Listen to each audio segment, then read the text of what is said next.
here, and of course to those of you who are back again, great to have you here. In this video we will take a look together at possible scenarios for the price development of SUI, AVAX, HBAR and Dogecoin. Things remain exciting, so make sure to watch until the end. So let's just start with SUI. I think, let's first talk about what I have drew here yesterday. We have said that we might have here a low in the RSI, and we might get another lower low in the chart, but a higher low in the RSI. So if we look closely into it, then this here could have been a low in the RSI. We didn't knew it at this time.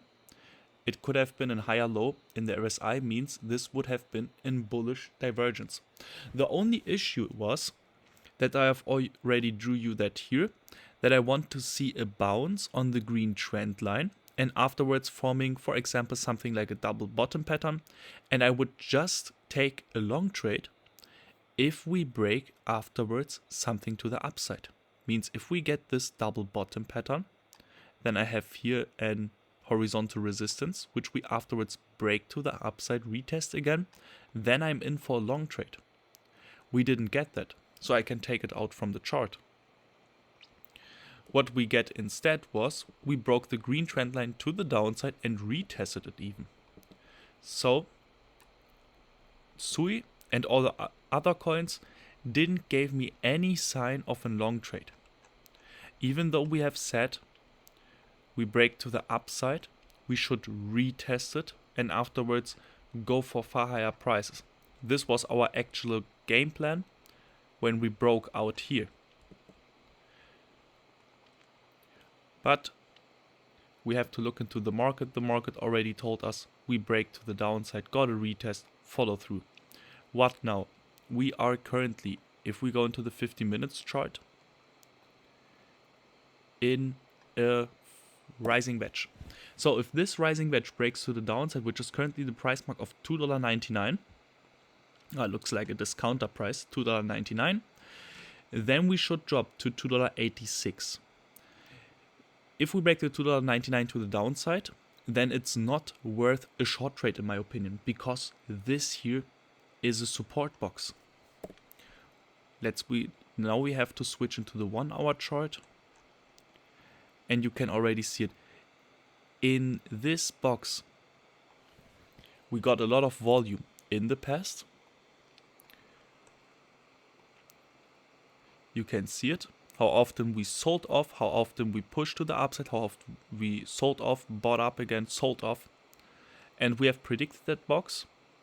And we have also said that this box is going to work when we were up here. We have said if we break to the downside, breakout, retest, follow through, we should go into the $3.7.5. And this was the beginning of the area which I have identified here with a huge volume. We bounce exactly at $3.07. Afterwards we have said the next support is down to $2.86, and anytime soon we can even bounce. We even bounce perfectly at $2.86. So that's why I want to take a short trade once we break the $2.86 to the downside. If we break it to the downside, get our retest, then it is comfortable for me to trade with my setup and with my risk management. Then I would take the short trade into the $2.61 to $2.46, because we have a huge fair value gap there. And I think it's going to get filled because here we have a candle without any price action. And somewhere in that area is the fair price, because we had many orders there and they didn't all get hit. So people are still waiting for their buy-in at $2.61 to $2.46.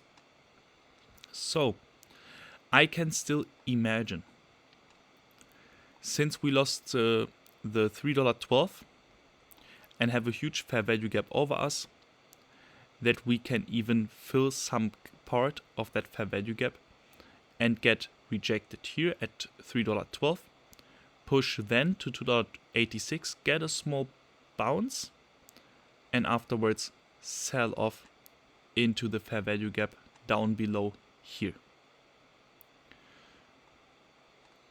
Do I want to take a short trade at $3.12? I can, but I also have to keep in mind that this fair value gap can even get closed before we sell off. So that's why I would include that fair value gap into my risk management. But for sure we can always break to the downside before we even fill the fair value gap or even getting our retest. So let's jump into the next coin, Avalanche. So we have predicted this top for Avalanche pretty well, where we have said we push over the purple box, get our retest there, get into the $22.50. So this worked. Afterwards we have said, when we were here, that I want to see a bullish divergence in the chart.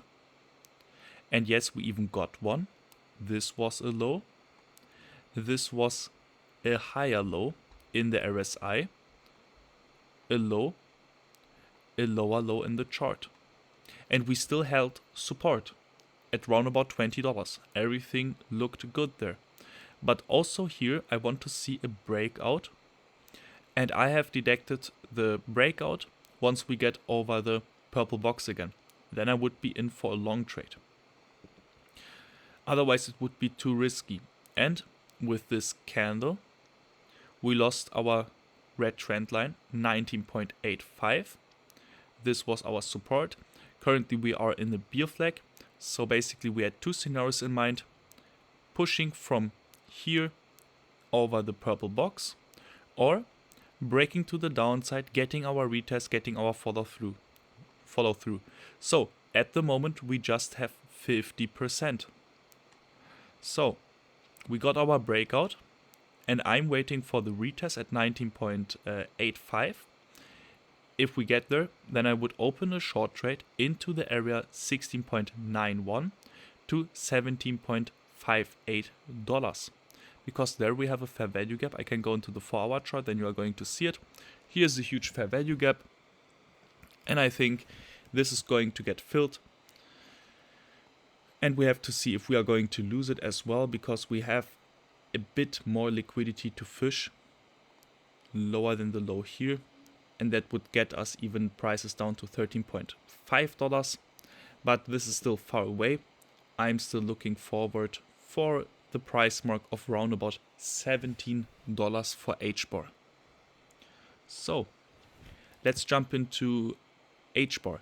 So it's kind of funny. I had a big circle here on your left. I have just seen it today again. We have predicted that circle when we were up here. We have said if we break this to the downs, then the chances are very high that we should meet the area somewhere between 16 cents to 14.3 cents. For sure, this is not going to happen in one rush to the downside. We also need other patterns directing us into that area. So let me take out the circle. So also here I have drew you, if we go into the 1-hour chart, a very detailed chart development which I want to see, which is also very realistic, but we didn't get it. So I wanted to see getting into the white trend line, breaking to the downside, but getting support at the red trend line. Push to the upside, breakout over the white trend line, then I would be in for a long trade. Let me take out this one. So with that, I wanted to show you how detailed I want to have the chart development to be getting into a long position where I risk my capital. So that's why I think it is kinda important to not just listen to your feeling sometimes it's more important to look into the chart because the chart already told us that we are going for lower prices.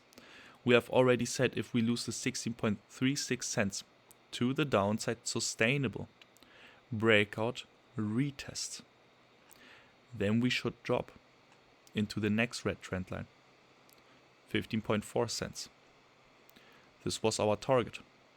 This was also the target of the bearish pennant which we had before on the chart in dark blue.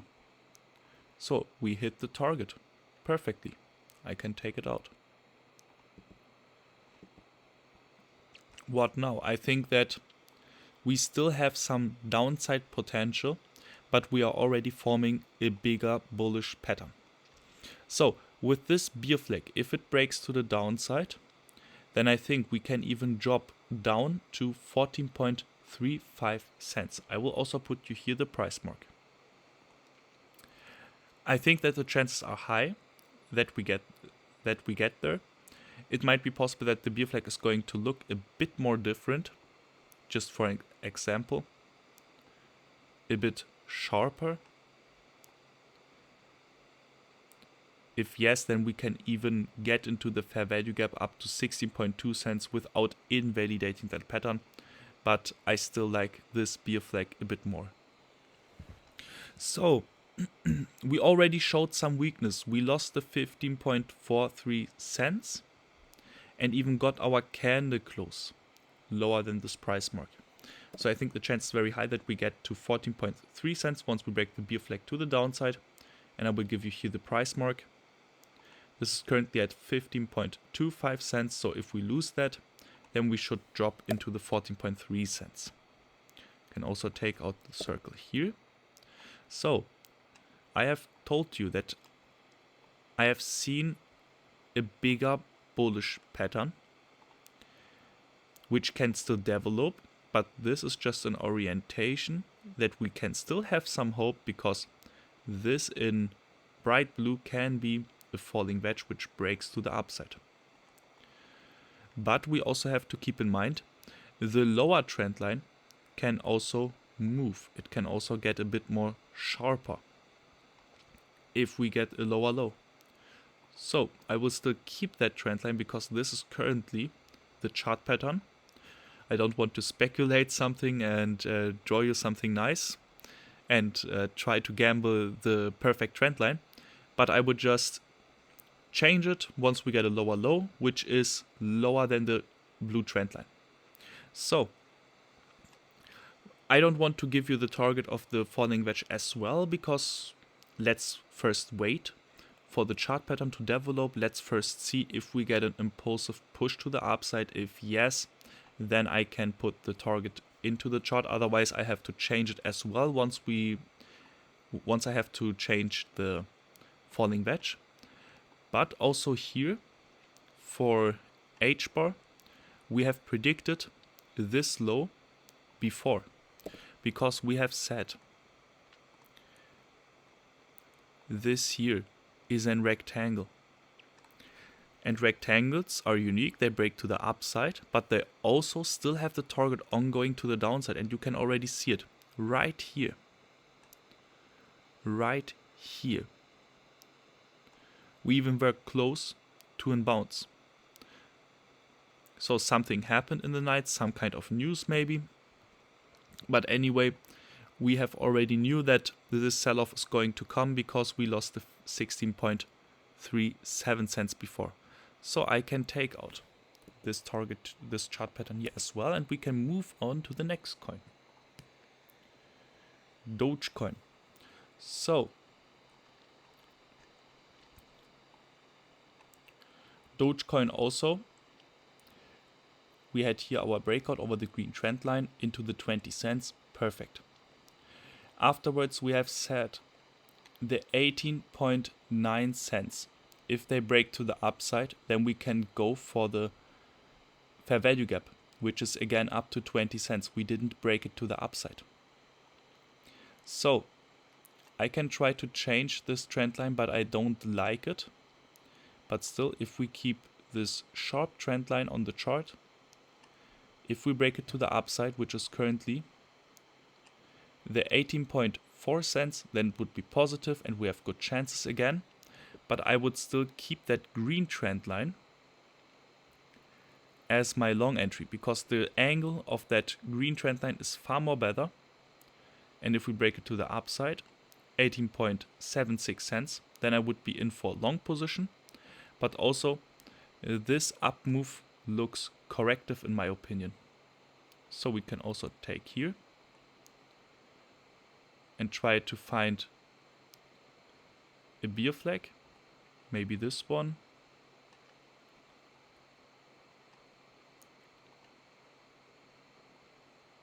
It doesn't look like a bear flag. Anyway, here we have a trend line. Let's go into the 50 minutes chart.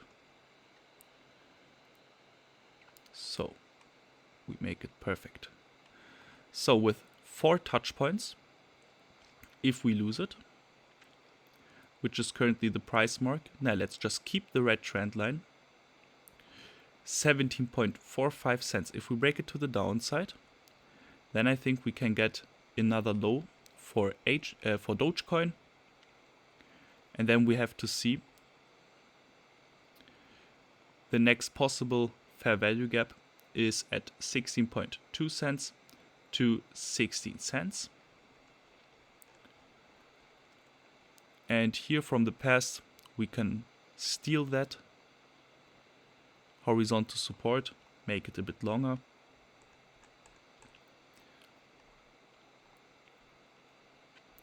And here we should drop 16.1 cents in my opinion, once we lose the 17.45 cents again. So, I hope that I gave you some valuable information with my current update. I think that we have more downside potential, but this downside movement is probably going to be just a bullish divergence in the RSI. You can already see it. We had here our low. We got this huge push to the upside in the RSI, but the chart is not giving me the same push. As you can see right here, we got over the high, so we got a higher high in the RSI, but we got a lower high in the chart. This is also a hidden bearish divergence. So basically we have more downside potential, maybe even to 16.1 cents, and the RSI is just going to give us a higher low. And if we afterwards get a nice breakout or find a trend line or a chart pattern which we break to the upside, then I can be in a nice long position, because I think we should go into the fair value gaps, and we have good fair value gaps over us, even up to 21.3 cents. So I think a tasty possible trade might be incoming,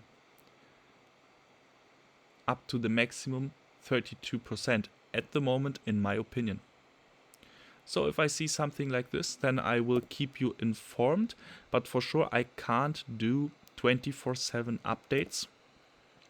So that's why I would try to explain you every move which I do in detail. So if I'm not there for you for an update, because I can't do every hour in video, then you can hopefully manage it yourself by learning what I have said, what I have told you, and learning by doing is always the best. I'm not here to give you trading signals and you just copy trade me. I want to teach you something on this channel. See you in the next update where we talk about Render, Tau, Kaspa and ONDO.